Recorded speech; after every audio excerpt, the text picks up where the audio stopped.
समाचार प्लस, खबर वही जो हमने कही। नमस्कार, मैं हूं आपके साथ प्रभा शर्मा और आप आज देख रहे हैं समाचार प्लस झारखंड बिहार पर एक बेहद ही खास कार्यक्रम। यहां पर हम बात करने वाले हैं धर्म की उस विचारधारा की जो कहीं ना कहीं गलत तरीके से मुड़ जाती है। लोग उसको गलत तरीके से समझ लेते हैं या अपना लेते हैं। यही कारण है कि धर्म के नाम पर हिंसा बढ़ जाती है और वो कहीं ना कहीं आतंकवाद तक इसका नतीजा हमें देखने को मिलता है। और हम जिस विचारधारा की बात कर रहे हैं वो है श्री ठाकुर अनुकूल चंद्र जी की विचारधारा की, और उनके जो अनुयायी हैं वो यहाँ पर हमारे साथ इस बातचीत में मौजूद है। सबसे पहले आपका बहुत बहुत स्वागत है डॉक्टर बुद्धदेव चक्रवर्ती जी, डॉक्टर सजलेंदु घोष जी और साथ में डॉक्टर श्री कुमार मुखर्जी। आप तीनों का बहुत बहुत स्वागत है। सबसे पहले मैं दर्शकों को बता दूं, डॉक्टर बुद्धदेव चक्रवर्ती जो कि श्री ठाकुर अनुकूल चंद्र के पौत्र भी हैं और प्रोफेसर रह चुके हैं जीव विज्ञान विभाग में। साथ ही डॉक्टर सजलेंदु घोष जो कि उनके स्टूडेंट रह चुके हैं और अमेरिका से उन्होंने पोस्ट ग्रेजुएट डॉक्टरेट भी की है। साथ ही साथ डॉक्टर श्री कुमार मुखर्जी है जो कि कंप्यूटर विज्ञान में शिक्षक हैं रांची में, और खास करके श्री अनुकूल चंद्र जी की जो विचारधारा है उन पर भी उन्होंने शोध किया है। आप तीनों का बहुत बहुत स्वागत है। यहाँ पर हम विचारधारा की बात कर रहे हैं तो सबसे पहले बुद्धदेव जी आपसे मेरा सवाल रहेगा। हम ठाकुर अनुकूल चंद्र जी की बात कर रहे हैं, 135वीं जन्म वर्ष मनाई जा रही है, तो उनके आगमन का उद्देश्य क्या था, वो कौन थे, सबसे पहले उसके बारे में बताइए। इस प्रश्न का उत्तर देने के पहले थोड़ा सा हम प्रश्न को घुमा देना चाहते हैं। अनुकूल चंद्र जी जब पैदा हुए तब अनुकूल चंद्र जी तो थे नहीं, शिशु थे जब से। उनका जीवन का आने का उद्देश्य तो कुछ नहीं है उस टाइम, जब बच्चे थे। लेकिन जीवन को बढ़ते वो देखें कि जीवन जो है, मनुष्य जीवन जो है वो किसी भी जीव के लिए, कोई भी जीवन सबसे ज़्यादा प्यारा चीज़ है। उनका जीवन का सबसे बड़ा उद्देश्य ये था जो सुस्त तरीके से जिंदा रहे, रहते हुए वो देखे जो अकेले जिंदा कोई नहीं रह सकता है। परिवेश का ज़रूरत पड़ता है, मनुष्य का ज़रूरत पड़ता है, और जब परिवेश का जो भी चीज़ है, प्रकृति का सब कुछ मिल के हम लोग जीवित रहते हैं। अब जीवित रहने के लिए विज्ञान ये कहेगा सबको जीवित रखने का बाद ही हम जीवित रह सकते हैं। इसीलिए इकोलॉजिकल बैलेंस जो है, इकोलॉजी में तो हम लोग रहते हैं ना, तो इकोलॉजी को डिस्ट्रॉय करके हम लोग नहीं रह सकते। मनुष्य की बात अगर कहे तो मनुष्य को सबसे बड़ा ज़रूरत है मनुष्य का सहयोग, नहीं तो जिंदा रहना मुश्किल है। श्री ठाकुर के दिए थे बचपन में, उसे बांग्ला में उसको कहे थे, अकुले परिले दीनहीन जने नुआइयो शीर कहियो कथा कुल दीते तारे सेधो प्राणपणे लक्ष्य करितार नासियो व्यथा। एक कविता है 4 लाइन का, जिनका अक्षर लिखने से अनुकूल होता है। तो उनका मतलब ही एक वाणी का था, अगर किसी को तुम देखो गिरते हुए तकलीफ में है, उसको उठाना, वहाँ से उठाने के लिए उसके पास तुम जाना और उनको सुस्त स्वस्थ रखने के लिए जो भी कुछ करना तुम अपने तरीके से करना। वो अगर चाहे नहीं चाहे दूसरा बात है, तुम चाहना, इस तरीके से तुम जिंदगी में रहना। यही चीज को जिंदगी भर करते रहे, करते करते करते करते उनके साथ मनुष्य जुड़ते रहे।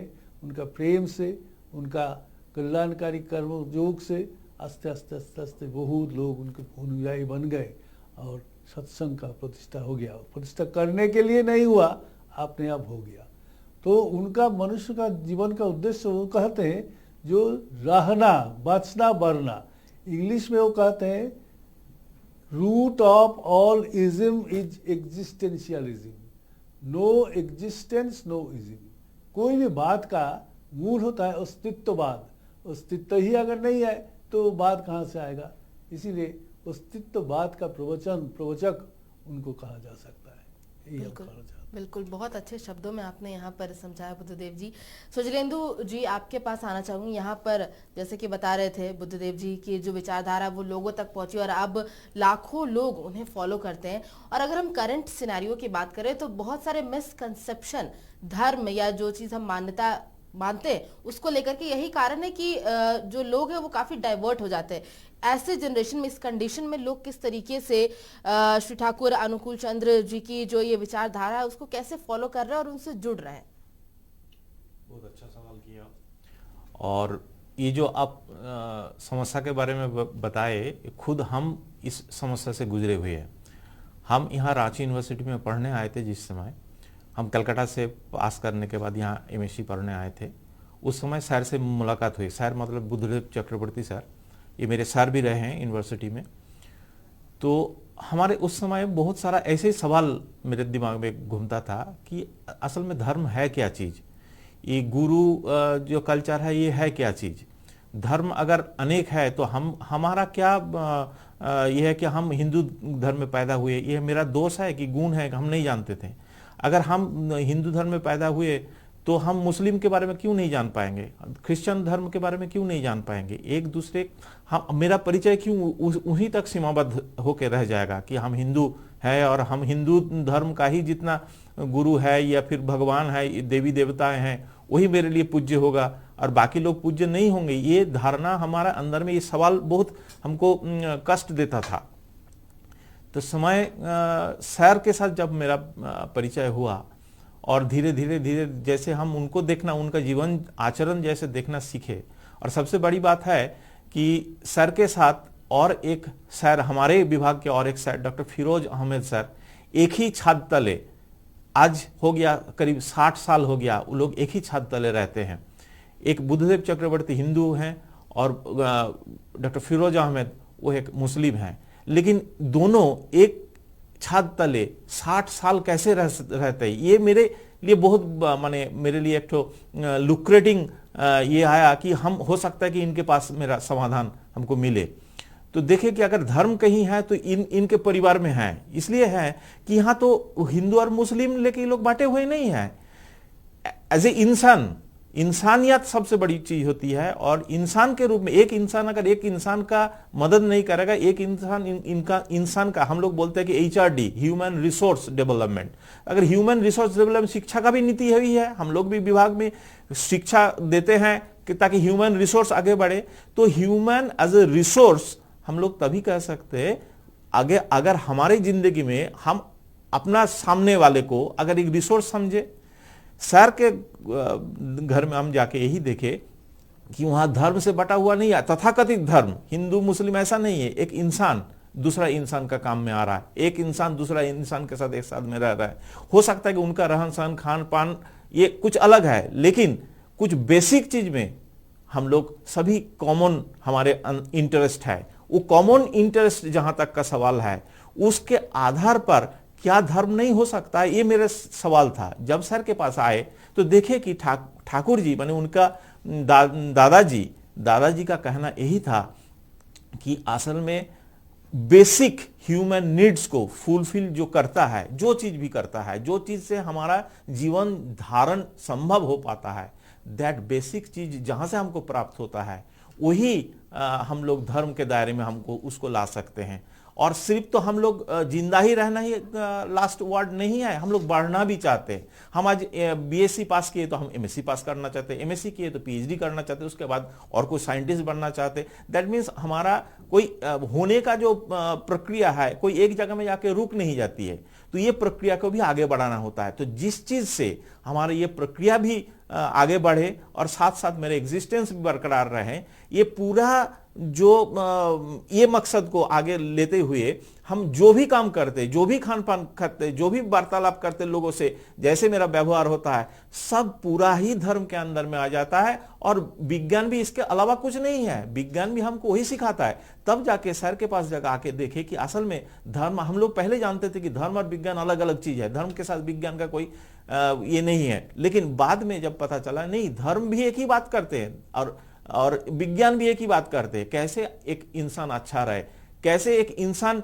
अपना एग्जिस्टेंस को बरकरार रखे और साथ साथ उसका वृद्धि का पथ सुगम हो जाए उसके सामने। ये पूरा जो प्रक्रिया है वो करते हुए देखे कि ठाकुर जी बोल रहे हैं तभी ये संभव है। अभी सर बोल रहे थे, जिक्र कर रहे थे कि इकोलॉजी है, हम दूसरों को वंचित करके दूसरों को अगर सेटिस्फाई नहीं करेंगे तो हमारा अस्तित्व भी खतरे में पड़ जाता है। ये बिल्कुल हम लोग सजलेंदु जी, यहाँ पर बहुत अच्छी बात आपने बोली, क्योंकि जब भी हम धर्म की बात करते हैं तो ऐसा लगता है कि धर्म और विज्ञान एक दूसरे से कॉन्ट्राडिक्ट कर रहे हैं, वो अलग अलग चीजें कह रहे हैं। डॉक्टर श्री राम कुमार जी, आपसे ये सवाल करना चाहूंगी, श्री कुमार जी, कि ये कैसे, आप किस तरीके से इसे समझाना चाहेंगे दर्शकों को कि जो साइंस है और जो धर्म है वो एक ही बात कह रहे हैं? नमस्कार। चर्चा के दौरान अभी हम लोगों ने सुना प्रोफेसर बुद्धदेव सर और प्रोफेसर सजलेंदु घोष सर दोनों ने इस विषय पे चर्चा किया। सबसे पहले है कि धर्म का जो संज्ञा है वो श्री ठाकुर किस तरह से देखते हैं। एक मेरे लिए, मेरे समझ से एक क्रांतिकारी संज्ञा है जिसमें सारे विचारधाराओं का एक समावेश उसमें देखने को मिलता है। क्यों? क्योंकि ठाकुर जी कह रहे हैं कि एक इंसान से लेकर एक जीव का एक कॉमन इंटरेस्ट होता है। वो क्या है? वो है वो बचना चाहता है और साथ साथ अपना एक्सपेंशन में वृद्धि चाहता है। तो ठाकुर जी, श्री ठाकुर कर रहे हैं कि ये बचने बढ़ने का जो तरीका है, बचने बढ़ने का जो विज्ञान है, वही है धर्म। और उन्होंने एक बहुत महत्वपूर्ण बात कही है। उन्होंने कहते हैं कि मेरे समझ से धर्म ही विज्ञान को स्वागत करता है। अब हम लोग क्या समझते हैं कि धर्म और विज्ञान का जो लड़ाई जो है वो परंपरा तरीके से काफ़ी दिनों से चलता आ रहा है। इसका समाधान का कोई सवाल नहीं है। एक दो खेमे में पूरा दुनिया बटी हुई है, एक जो धर्म को मानने वाले, तथाकथित धर्म को मानने वाले, तथाकथित विज्ञान को मानने वाले। अगर हम इस ठाकुर जी की संज्ञा को अगर हम देखें कि बचने बढ़ने की विज्ञान अगर धर्म है, तो फिर धर्म और विज्ञान के संघर्ष जो है हमेशा के लिए समाप्त हो गई। विज्ञान क्या कहता है, ठाकुर जी और क्लैरिफाई इसमें करते हैं। धर्म का जो बेसिक फंडामेंटल क्या है, हम लोग कहते हैं आध्यात्मिकता। आध्यात्मिकता क्या है? ठाकुर जी कह रहे हैं कि एक साधक और एक वैज्ञानिक दोनों का जो लक्ष्य जो है और गंतव्य जो है वो एक है, तरीका थोड़ा सा अलग है। क्यों अलग? दोनों का गंतव्य एक कैसा है? एक साधक क्या करता है, वो अपने शरीर यंत्र को संवेदनशील बनाते हुए, उसको और भी रिसेप्टिव बनाते हुए घटना के कारण तक, तय तक पहुंचने का कोशिश करता है। एक घटना जो घटा उसके पीछे क्या कारण है, उस कारण तक पहुंच के उसका समाधान का रास्ता वो ढूंढता है through sensation, through realisation, through संवेदनशीलता के साथ। और एक वैज्ञानिक क्या करता है, वैज्ञानिक क्या कहते हैं, एक घटना के कारण को वास्तविक तरीके से एक्सपेरिमेंट, साइंटिफिक एक्सपेरिमेंट करते हुए उस घटना के कारण तक पहुंचने का कोशिश करता है। वो मैथमेटिकली पहुंचने का कोशिश करता है, साइंटिफिकली पहुंचने की कोशिश करता है। तो तरीका दोनों का एक ही है। ठाकुर जी के, श्री ठाकुर कह रहे हैं क्या कि दोनों का समावेश होना चाहिए। एक अपनी संवेदनशीलता की भी बढ़ोतरी होनी चाहिए, साथ साथ विज्ञान साधना जो तार्किक तरीके से और गाणितिक तरीके से जो विज्ञान की साधना है, उसकी भी दोनों का समावेश होना चाहिए। इसलिए ठाकुर जी के पास आके हम लोग देखते हैं, वो कहते हैं कि आध्यात्मिकता और भौतिकवाद और आध्यात्मिकवाद, इस दोनों में कहीं मुझे फर्क दिखता ही नहीं है। किसी भी घटना का एक दो तरीके से देखना, एक स्थूल के दृष्टिकोण से देखना, एक सूक्ष्म दृष्टिकोण से देखना। एक वस्तु को अगर आप तोड़ते हैं, विज्ञान क्या कहता है, पदार्थ विज्ञान क्या कहता है, एक वस्तु को आप तोड़ते जाएंगे तो अंतिम में क्या निकलेगा, वो शक्ति में परिवर्तित होगा। E=mc² जो बोला जाता है, उस और शक्ति का समावेश है वस्तु। तो इसी तरह से भौतिकवाद और आध्यात्मिकवाद भी वही है। भौतिकवाद जिस घटना को मैं अपने आंखों से देख रहा हूं, उस घटना के मूल कारण तक पहुंचने का जो तरीका है और मूल कारण तक पहुंचने का जो प्रोसेस है, वही है आध्यात्मिकता। इसके अलावा आध्यात्मिक कुछ नहीं है। और इसमें जो ईश्वर की बात कही जाती है, तो कह रहे हैं कि ये जो घटनाक्रम सारी दुनिया भर में हो रही है, इसके पीछे कॉज क्या है, उस कॉज को जानना। ये एग्जिस्टेंशियल कॉज, मतलब ये जो घटना सारा हो रहा है, इसके पीछे एक अस्तित्व का एक ललक, एक डिजायर है। हर एक वस्तु के अंदर एक अस्तित्व रक्षा का एक डिजायर है। इसीलिए तो ये क्रमिक विकास हो रही है। आज जो हम मानव तक हम आ पहुंचे हैं, एक कॉमन लाइफ से लेके, एक वन सेल एनिमल से लेके इस ह्यूमन तक हम लोग पहुंचे। क्यों पहुंचे हैं? उसके अंदर डिजायर ऑफ एग्जिस्टेंस था। बोले यही डिजायर ऑफ एग्जिस्टेंस ही है जो अस्तित्व का जो भूख है, यही उसको आगे बढ़ाता है। और अस्तित्व का जो मैकेनिज्म है, इस मैकेनिज्म को समझना ही है ईश्वर को समझना। बिल्कुल सही कहा आपने कि समझ की बात है। और मैकेनिज्म जो आपने कहा कि भौतिक और अध्यात्म की जो हम बात करते हैं, दोनों एक ही है, लेकिन उसको हम समझते कितना है ये हम पर निर्भर करता है। बहुत ही अच्छी ये चर्चा चल रही है, लेकिन फिलहाल एक वक्त हो चला है ब्रेक का, और ब्रेक के बाद एक बार फिर से ये जो डिस्कशन चल रहा है, जो इस विचार धारा की हम बात कर रहे हैं, उसको हम आगे बढ़ाएंगे।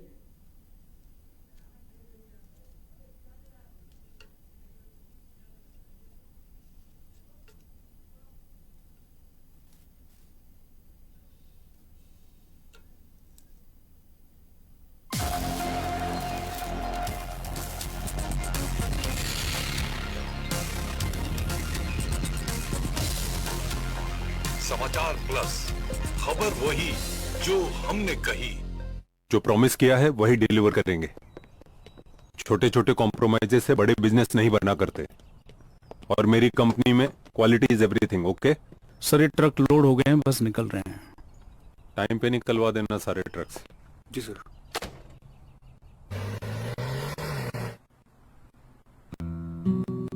रोको रोको,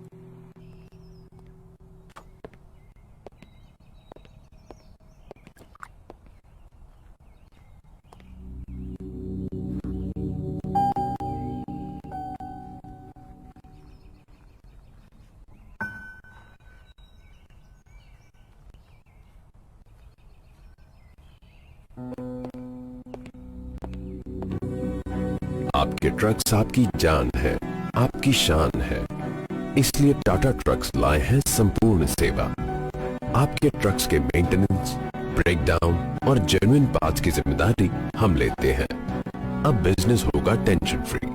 टाटा ट्रक्स, देश के ट्रक्स।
समाचार प्लस, खबर वही जो हमने कही।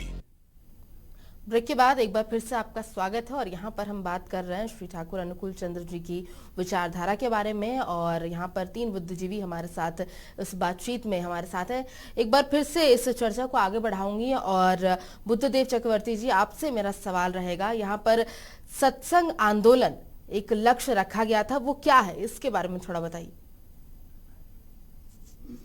सत्संग शब्द के अंदर ही सत्संग आंदोलन का उद्देश्य छिपा हुआ है। शिष्य जी का एक आदत था, कोई भी वर्ड को रूट तक पहुंचते थे। रूट जो है वो क्या है, जिससे शब्द उत्पन्न होता है, संस्कृत रूट होता है, धातु कहते हैं उसको। जैसे सत्संग, इस शब्द का रूट में क्या है, सत है। सत का रूट है अस धातु, एक तो है अस धातु का मतलब अस्तित्व होता है, और संग शब्द का अस्तित्व है रहना, साथ में रहना, सद धातु।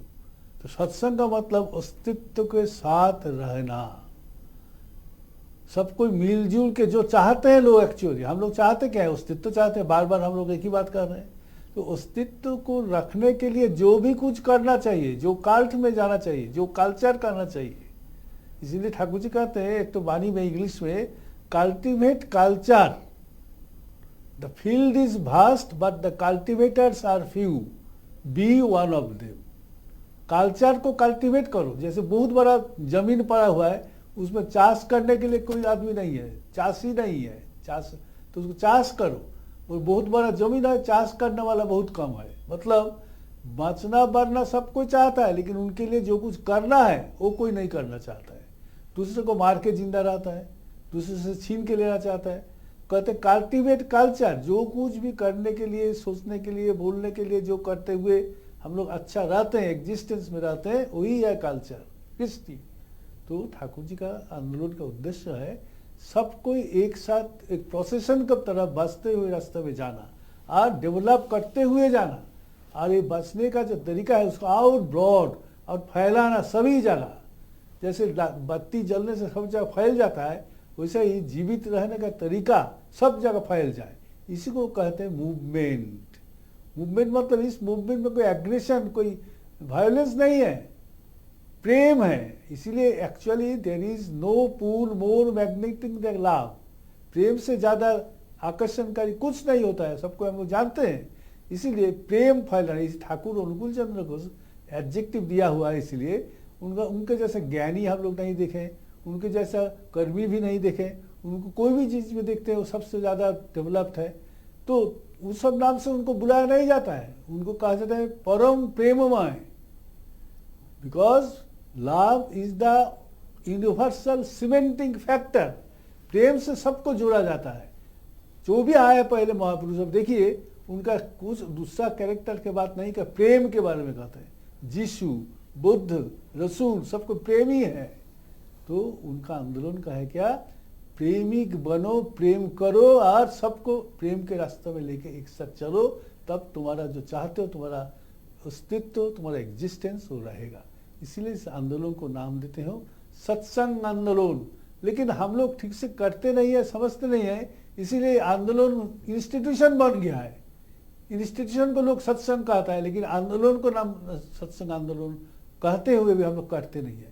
इसलिए हम लोग आगे नहीं बढ़ते हैं, इसीलिए डिफरेंस ऑफ ओपिनियन होता है, इसीलिए धर्म धर्म में भेदभाव होता है, यही बात है। बिल्कुल डॉक्टर सजेंदु जी, यहाँ पर जैसा कि बता रहे थे बुद्धदेव जी की एक बहुत अच्छी सोच के बारे में, जो लव की हम बात कर रहे हैं कि प्रेम से एक वो सीमेंट के तौर पर काम करता है, लोगों को जोड़ा जा सकता है और किस तरीके से जो गलत सोच है उसको सही दिशा में ले जाया जा सकता है। लेकिन क्या लगता है इसका सोल्यूशन क्या है? ये लोगों तक उतनी लाइक स्पीड से या उतने अमाउंट ऑफ लोगों से उतने लोगों तक पहुंच क्यों नहीं पा रहा है? मतलब ज्ञान क्यों नहीं पहुंच पा रहा है जी। अच्छा, तो सर ने जो बोले love is the supreme knowledge, Thakur ji का कहा हुआ बात है, love is the supreme knowledge. ज्ञान है, प्रेम में जो ज्ञान आता है वो और बाकी चीज से नहीं, पढ़ाई से, बाकी चीज से, जैसे भी बोलिए, वो ज्ञान नहीं होता है ना। तो ये जो ज्ञान का कमी से ही हम लोग एक दूसरे को जोड़ नहीं पाते, यही तो होता है। क्योंकि जैसे धर्म के नाम पे लोग होता है कि आप कह लीजिए लाउड स्पीकर की बात हो रही है, या फिर अपने धर्म को किस तरीके से और ज्यादा सुपीरियर दिखाना, स्थापित करना, इसको लेकर एक लड़ाई और मुद्दा खास करके भारत में तो हमेशा से रहा है। तो ये कहाँ लैक कर रहे हैं? असल में वही है। देखिए, हम जहाँ से पीएचडी किए हैं यूनिवर्सिटी ऑफ कैलिफोर्निया से, वहाँ मेरे बहुत सारा नोबेल लॉरिएट के साथ भी हमको काम करना पड़ा, और जो पूरा दुनिया जो हम देखे हैं, देखते हुए हमको यही हमको लगता है कि बड़े बड़े ज्ञानी लोग बहुत हैं, और ये लोग ज्ञान से समस्या का समाधान भी कुछ कुछ देते हैं वो लोग। लेकिन वो ठाकुर जी का जो फिलोसफी में जब हम आते हैं ना, देखते हैं कि वो चाइल्डिश सॉल्यूशन है। क्योंकि एक बड़े बड़े साइंटिस्ट लोग भी धर्म के बारे में जो चीज जानते हैं, और एक धर्म दूसरे धर्म से कितना कम है, कितना बड़ा है, ये जो तुलना करते हैं, ये तो एकदम चाइल्डिश है। ठाकुर जी के पास आके हम लोग को पहले बार के लिए हम लोग देखे कि असल में ये धर्म ही नहीं है। ठाकुर जी बोले धर्म एक ही होता है, वो मनुष्य को बचने और बढ़ने का जो प्रक्रिया है उसको जो भी सेटिस्फाई करता है वही एक धर्म है, वो मानव धर्म है। वो एक एक जगह में एक एक तरीके का हो सकता है। जैसे साउथ इंडिया में जाइएगा, वहां मिर्चा खाना जरूरी होता है। अगर एक आर्कटिक जोन में जाइएगा, उतना ठंड में आपको अल्कोहल खाना जरूरी है, वहां बचने के लिए वो जरूरी है। लेकिन वो एक डिस्क्रीट होता है। लेकिन एक कॉमन चीज में आप आइएगा कि उद्देश्य क्या है, कि हमको बचना है। दैट कॉमननेस ये एक ही है, आदमी बचना चाहता है और बढ़ना चाहता है। ये धर्म जो एक एक समय में जो जीसस क्राइस्ट ने जो देखे गया, देखिए हम लोग बोलते क्रिश्चियन धर्म, जीसस क्राइस्ट का क्या धर्म था? वो तो क्रिश्चियन नहीं थे, उनसे शुरू हुआ है। मतलब वो चलने का एक रास्ता दिखा दिए कि उस अवस्था में, उस परिस्थिति में आदमी कैसे एक साथ में चल सकता है मिलके। उसी तरह से गौतम बुद्ध ने कुछ दिखाया था, उससे बौद्ध धर्म शुरू हुआ। इसी तरह से एक एक, इसी को सब लोग सीआर बोलते, प्रॉफिट बोलते। ठाकुर जी बोल रहे हैं कि वो सब सारे के सारे सीआर्स हम लोग सबको अनुसरण करना चाहिए। हम एक हिंदू है, हम क्रिश्चियनिटी के जो प्रॉफिट है उनका अनुसरण नहीं करेंगे नहीं, ऐसा नहीं। इसलिए ठाकुर जी हमारे अंदर में दे दिए हैं। एक प्रार्थना में हम लोग करते हैं, हम नहीं जानते कि कोई मुस्लिम डेली ये करते हैं कि नहीं, या फिर एक क्रिश्चियन डेली प्रार्थना में यीशु का नाम लेते हैं कि नहीं। लेकिन हम लोग जब प्रार्थना करते हैं सुबह शाम, हम लोग जीसस का भी नाम लेते हैं, गौतम बुद्ध का भी नाम लेते हैं, हमारे प्रोफेट मोहम्मद का भी नाम लेते हैं, और हमारे जो सनातन हिंदू धर्म के जितना भी प्रोफेट आए, राम कृष्ण है से लेके चैतन्य, राम कृष्ण, सबका हम लोग प्रार्थना करते हैं। तो ये जो सीमेंटिंग फैक्टर है ना, कि हम लोग एक दूसरे को अलग तरीके से देखना सिखाया है, हमारा मजहब, हमारा जो चलते हैं। सजलेंदु जी, थोड़ा समय कम है, आखिरी सवाल श्री कुमार जी से मेरा रहेगा। यहाँ पर हम लास्ट में कोरोना की बात करना चाहेंगे। कोविड का जो टाइम रहा था 2 सालों का, लोग घरों में थे और उस समय मेंटली सही रहना, स्वस्थ रहना, फिजिकली स्वस्थ रहना बहुत जरूरी था। तो उस समय मेडिटेशन की लोग भी तरफ काफी रुझान हुआ था लोगों का। तो उस कैसे देखते हैं अध्यात्म के महत्व को? देखिए, आपकी थोड़ा सा मैं आपको समय लूंगा, क्योंकि आप इस प्रश्न का उत्तर देने के पहले मैं बताना चाहूँगा कि आपका एक कैप्शन में दिखा रहा था कि नेताजी सुभाष चंद्र बोस भी श्री ठाकुर से प्रभावित थे। इतने बड़े नेता जिनका 125वीं जन्मवर्ष अब मना रहे हैं, और भारत का भी 75वीं जन्मवर्ष स्वतंत्रता दिवस वर्षगांठ मनाया जा रहा है। क्यों वो प्रभावित थे? आपका सवाल भी इसी से जुड़ा हुआ है, इसीलिए मैं इस विषय को लाया। क्योंकि नेताजी सुभाष चंद्र बोस के माता पिता श्री ठाकुर के दीक्षित थे, और नेताजी सुभाष चंद्र बोस के जो राजनीतिक गुरु थे देशबंधु चित्तरंजन दास, वो भी श्री ठाकुर के से दीक्षा ग्रहण किए थे, और वो गांधी जी से भी प्रभावित थे। गांधी जी भी ठाकुर जी के पास कई बार आए थे। तो नेताजी के साथ ठाकुर जी की जो बात हुई थी वो क्या, नेताजी पूछे थे कि भारत की स्वतंत्रता आने वाले दिन में, भारत की हम स्वतंत्रता हमारा लक्ष्य है, उस लक्ष्य तक हम कैसे पहुंच सकते हैं। तो ठाकुर जी ने उनको जवाब में कहा था, जो बहुत महत्वपूर्ण बात है, वहां से आपके सवाल को मैं जोड़ूंगा। वो कहे कि सबसे पहले मैं समझता हूं कि आदमी बनाने की प्रक्रिया को शुरू करनी चाहिए। तो ठाकुर जी ने उन्होंने कहा कि आदमी बनाने की प्रक्रिया तो मैं जानता हूं शिक्षा से हो सकता है, जैसे विवेकानंद कहा था। नहीं, मुझे मेरे समझ में आता है कि शिक्षा से एक व्यक्ति का जो संस्कार है, जन्मगत संस्कार है, उसका हम स्फुरन कर सकते हैं। लेकिन जन्मगत संस्कार को, अगर अच्छे जन्मगत संस्कार को लाने की अगर सोचा जाए, तो सबसे पहले विवाह संस्कार की करना पड़ेगा। बोले ठाकुर जी विवाह संस्कार? बोले हाँ, विवाह संस्कार जब तक नहीं करेंगे तब तक अच्छे जातक का जन्म नहीं होगा। वो एक विज्ञान है, एक बायोलॉजी के सर लोग हैं, वो लोग अच्छा से बता पाएंगे। एक साइंटिफिक प्रोसेस है, किसी भी साथ किसी भी पुरुष या किसी भी नारी का विवाह नहीं हो सकता है। ऐसे एक विवाह का जो विज्ञान है, जो यूजेनिक साइंस है, उसको अगर सही तरीके से अप्लाई किया जाए तब जाके एक अच्छा जातक का जन्म हो सकता है। और आने वाले 20 वर्ष में ऐसे कुछ आपको ग्रुप मिलेंगे जिनको लेके आप स्वतंत्रता की लड़ाई लड़ सकते हैं। और ठाकुर जी ये बात भी कहे कि अगर मान लीजिए अंग्रेज लोग चला ही गया, आप लोग अंग्रेज को गाली दे रहे हैं, अंग्रेज को बदनाम कर रहे हैं, लेकिन हमारी कौन सी कमजोरी के कारण अंग्रेज हम पे शासन किया, कौन सी कमजोरी के कारण हम पराधीन हैं, इस पे आपका ध्यान नहीं जा रहा है। उसमें देखा जाए कि हमारे अंदर में बहुत सारी कमजोरियां थी, उस कमजोरी के कारण उन्होंने हम पे राज किया। और अच्छे ऐसे अगर समय थोड़ा खत्म हो गया हमारा, इसलिए मैं आपको ज्यादा समय नहीं दे पाऊंगी, बट हमने कोशिश की बहुत कुछ जानने की इस विचारधारा के बारे में। और आप तीनों का एक बार फिर से बहुत बहुत धन्यवाद हमारे साथ जुड़ने के लिए और इतनी सारी चीजें हमारे साथ शेयर करने के लिए। क्योंकि हमेशा से हम धर्म के बारे में जब पॉलिटिकल बात करते हैं, यहाँ पर राजनेता यहाँ पर आते हैं, नेताओं से बात करते हैं कि इस मुद्दे को उठाना चाहिए, मंदिर और मस्जिद की हम बात करते हैं, लेकिन जब हम इस तरीके की विचारधारा को सामने रखते हैं और अपने पॉइंट ऑफ व्यू को और क्लियर करने की बात करते हैं, तब और बहुत कुछ चीजें हमारे लिए और आसान हो सकती है। हमारे साथ इस कार्यक्रम में बस इतना ही। आप देखते रहिए समाचार प्लस झारखंड बिहार। नमस्कार।